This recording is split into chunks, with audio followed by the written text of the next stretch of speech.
Our first sentence this week has some important elements that are particular to the study of old classical texts, block prints or manuscripts, and the electronic versions of those texts. So I'll come back to that in a moment. Let's do our usual thing of looking for verbs at the end and also for any grammatical particles that we recognize. We can see, first of all, a sixth case right here. We can see okdu, which means underneath. Another sixth case here, the word and, coming between two nouns. We can see a number here. Sumchuso nga, 35. And our final verb, to die. So coming back to the beginning, since we recognize this phrase postposition okdu, underneath, it would be easy to begin by breaking the sentence here, and let's find out what comes before this. So this is the word for home or house. This word you might have trouble finding in a dictionary. So this is lesson number 1 in terms of reading old texts, manuscripts or block prints. This is a block print of unknown origin that is located in the library of Otani University in Japan, and it was then digitized by that university, by a digitization project in that university. And so each of these, both block prints and manuscripts, and then also the process of digitization,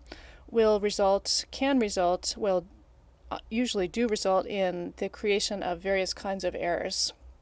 So this word, you'll have trouble finding this in a dictionary. This is not an erroneous spelling, but this is an archaic spelling. And the more common spelling is deek. So this is not something that you can easily know in a dictionary of archaic words. You might find this word here, but it will not be found in most electronic dictionaries that you're likely to be using. So this means the house that was demolished. So underneath the house that was demolished, that's this first section. And then we have the genitive or connective case with two nouns joined by an and. So uncle's son and wife. Uncle's son and wife. And then sok is a word that means, its full form is la sokpa. So you'll sometimes see it as la sokpa, you'll sometimes just see it as sok. And it means, in English we sometimes translate it as etc. But if you're reading backwards, you can say such as. So people such as, to go that way, uncle's son and wife. Now here's our next lesson in terms of reading electronic texts or block prints or manuscripts. This is a spelling mistake. So minda, this phrase says minda, same pronunciation as minda. So in Wiley, that's ZLA. This is the correct spelling. And this is a way of counting people. So me is people, so 35 people is this expression right here. This word is a spelling mistake. It occurs in most occasions of this text, and so it could be a very archaic spelling, but it could also be a spelling mistake. These two words are homonyms, they sound the same. And so often in old texts, you'll see homonyms, words replacing each other that sound the same, and that's just a tricky fact of reading classical Tibetan that you have to come to terms with.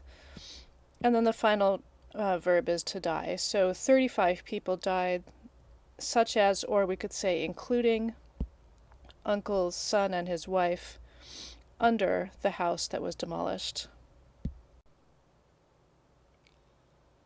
Next, let's start here by taking note of this she that has a ne before it, which is, in this case, following a verb, to be overjoyed. And let's just read that part first. So sometimes we say verb ne means something like having verbed. So we can say something like having become overjoyed. And then we'll take this part, Milarepa dar. Dar is a particle that means things like according to, or in the manner of, or similar to, or like. So we can say being overjoyed in the manner of astonishment or marvelousness or inconceivable, and there's like a surprising or inconceivable quality to her joy. So maybe there are different ways you can say this. That's up to you to decide as the translator. But you can say something like being marvelously overjoyed. Mother. So there's the agent of this verb. So mother, having become marvelously overjoyed. And then let's see what comes after that. Let's go to the end first and see that we have two verbs joined with this continuative particle that joins verbs. This verb is a little bit more easily found in your electronic dictionaries. It means to raise aloft.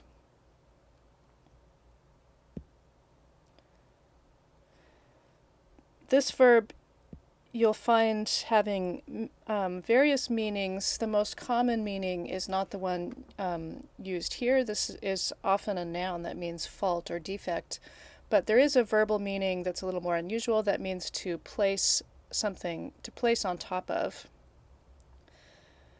And so we might get a clue to looking for a meaning like that by this locative phrase right here. So let's go back to the locative phrase marked by the law. So on the top of, here's our connective case. This is an adjective, to a long stick. So this whole phrase, on the top of a long stick, the noun here, a tattered rag, was placed and raised aloft. So we can recapture our agent here, mother. So mother placed a tattered rag on top of a long stick and raised it high, raised it aloft. And however you want to do the English here, you would say she did that having become overjoyed, marvelously overjoyed.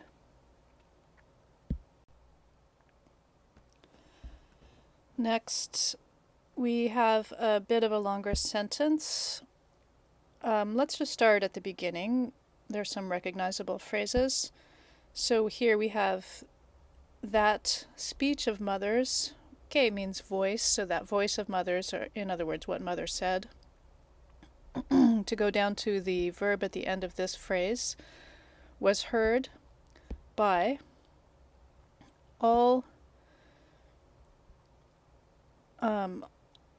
kunas, all the people, me, for whom death had occurred. In other words, everyone who had people that they knew die in the village. So all of those people heard mother's voice, and then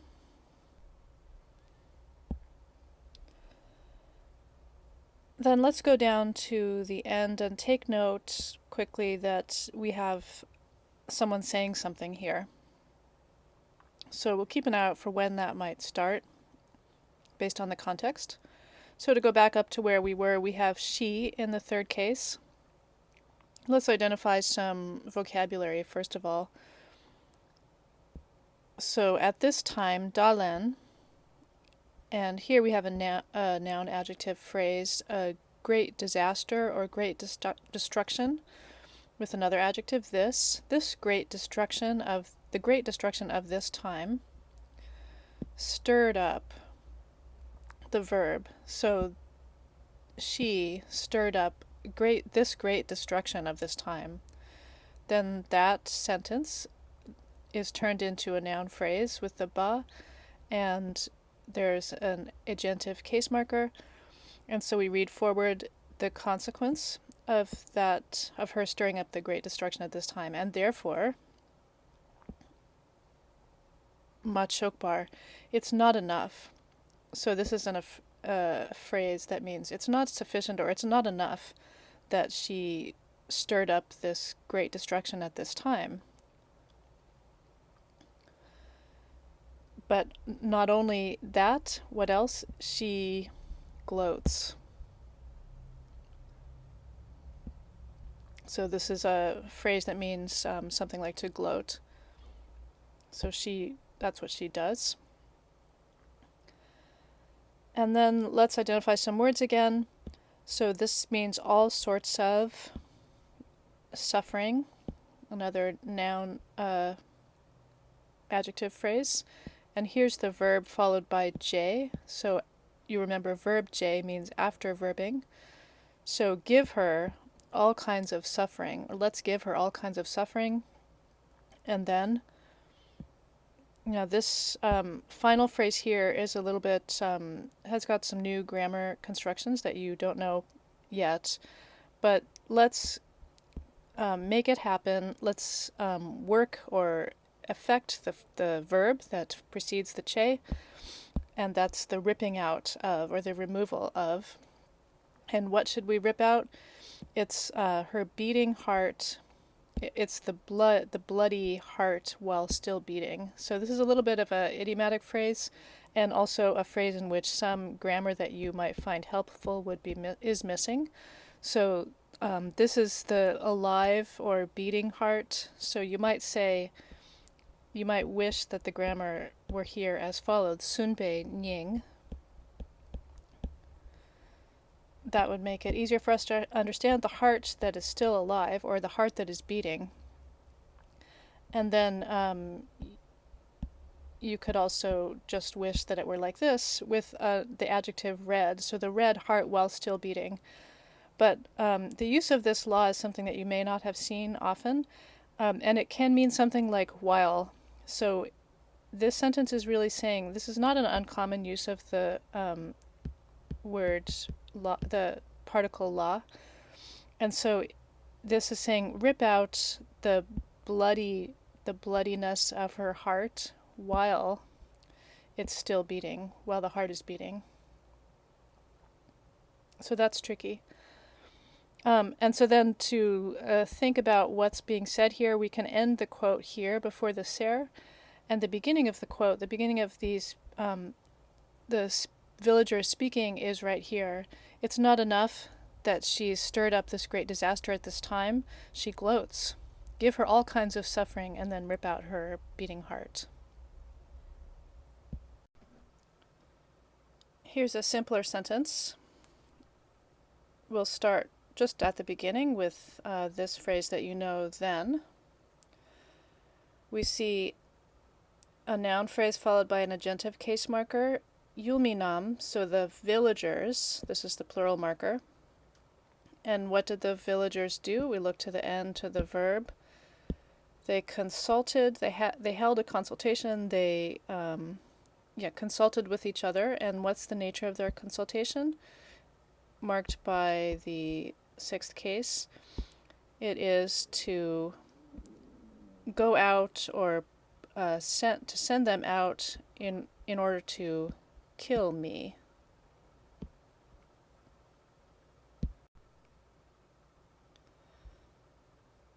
This one again we can see begins with the countrymen, plural, followed by an agentive.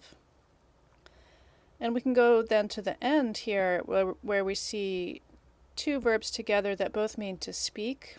Tun is more like to utter or to exclaim. So maybe in a sense, whoever is speaking is speaking with some surprise or uttering something with a kind of an exclamation point, something shocking, which in fact is the case here. So seeing this, we can put quotes around what comes before. We don't necessarily know where the quotation starts, so let's see what the meaning is first. The other place we want to break this phrase is right here. We see a verb, a sequence of verbs followed by a nominalizing particle ba that is turned into a third case by this addition of the sa. And so that's a place where we can put a comma, for example, in our notes to really break the sentence, because it's likely to mean something like because of what comes before, what comes after is the case. So let's read what comes before this phrase right here. This is a verb to mean something might be the case or somebody is worried about something. So then here we have, going back to just identify some vocabulary, we have the word yu, kyurang. We have su ken. Su is the verb to kill, and ken is the nominalizing phrase that turns a verb into a doer of something. So we have here killers or hunters. And here's our verb that's so commonly used to mean something like emerge or happen. So somebody is afraid that the villagers will emerge as killers of you, or they will emerge to kill you, you might say. And therefore, so to account for this meaning of the third case that's like because or due to that, so we can read forward and say, and therefore, and then we look at what's here. Therefore, enter a door that's tightly closed. So a tight door. This means like tightly closed or tightly. This means door. So to put that into better English, something like put yourself behind a closed door because I'm worried that the countrymen are going to kill you. So based on the meaning and in the context of the larger text, we can know that the quotation starts at the beginning here. So it's not, for example, the case that the villagers are saying this. Rather, it's the case that the mother, who would have been in the story before this sentence occurs, the mother is saying this to Milarepa. Here's a long sentence.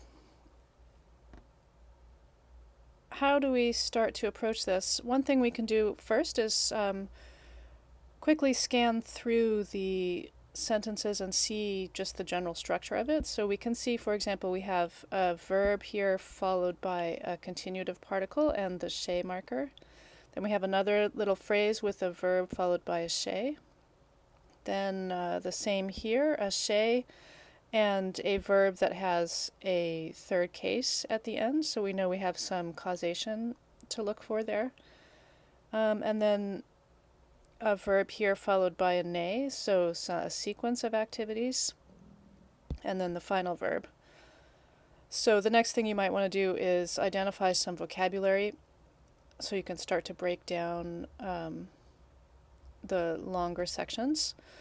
So going back up to the beginning, we have a yogi, a yogin, with a sixth case marker.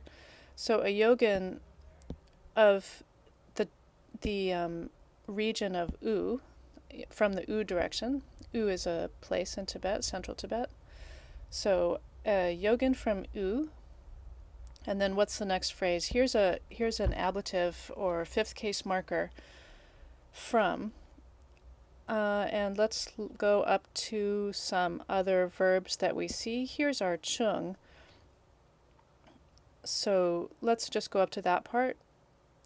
Here's kor, which means pilgrimage or to circumambulate something. and here is the word for Nepal. So from pilgrimage in Nepal, lokdroa is to return, a verb to return. It's turned into a noun here. Lokdroa, a returner, and Chik, he's a person who returned from pilgrimage in Nepal. He emerged, or he showed up. So this yogin from central Tibet who had returned from pilgrimage in Nepal showed up. And then that's turned into a noun. So that guy who showed up, here's another chung, he emerged as a suitable, usu means suitable, messenger. So a yogin from central Tibet who was returning from pilgrimage in Nepal showed up and was a suitable messenger. Now here we can call this either in English it might be the end of a sentence, but in Tibetan it's really a continuative. So sometimes we in English use a semicolon there. And let's read on. So shakka means a couple days, a few days. Dir is here with the locative particle ra. And here's a simple verb, stay. So rest here for a few days.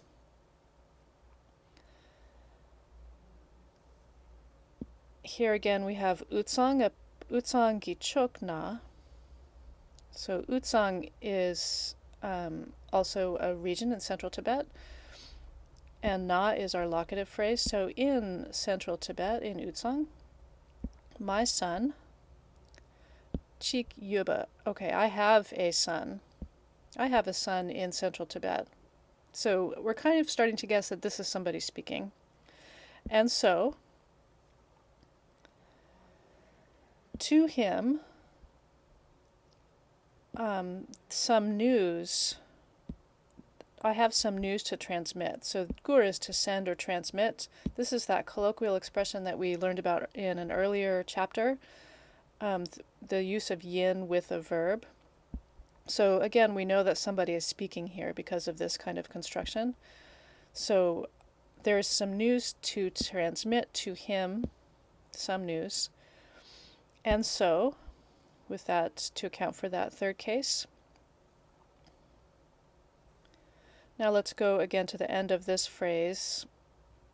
We see here's a verbal phrase that means drok. When you add drok, which means to help or to assist, to a verb here, which this verb is to deliver. So help to deliver those pieces of news. Denam kyang is also those pieces of news. And this is then an imperative. So somebody, and maybe we'll guess that we'll have to see in the context whether it's the yogin who arrived from central Tibet or whether it's someone speaking to that yogin. Probably it's someone speaking to that yogin because he's the messenger, right? So this is the imperative. So please help deliver the news to my son in central Tibet. And so this che is a verb that has so many meanings, but we have seen it in this text already in some of our examples to mean to say. So it's kind of the same as ser here. So this then is the end of our quote.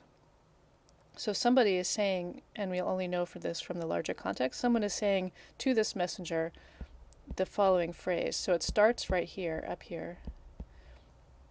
Rest here for a few days. I have a son in Utsang, and there's some news to transmit to him, so please help deliver them.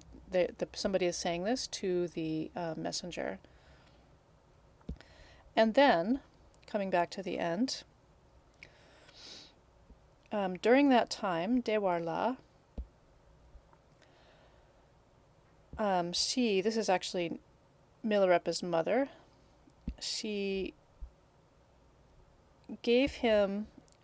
made for him a feeling of happy comfort or happy respect or happy reverence, or she made him feel comfortable with reverence. However you put that in English, that's up to you as the translator. In other words, she asked him to rest here in her house, this messenger, and then she took care of him well, is the end part. So there are different ways to translate that, and that would be up to you. Finally, here's a simpler example that actually follows directly from the last sentence in terms of its content matter. So we can start right away from the beginning. Here's the yogin in the second, fourth, or seventh case. Here's a noun adjective phrase, a big present, a big gift. And here's a verb to give. So following the story from the last example, so she, in other words, Milarepa's mother, gave a big gift to the yogin. Also, in addition, whatever that sort of has to do with what came in the sentence before this. And then a letter, she gave him a letter, and then sent him off, dispatched him.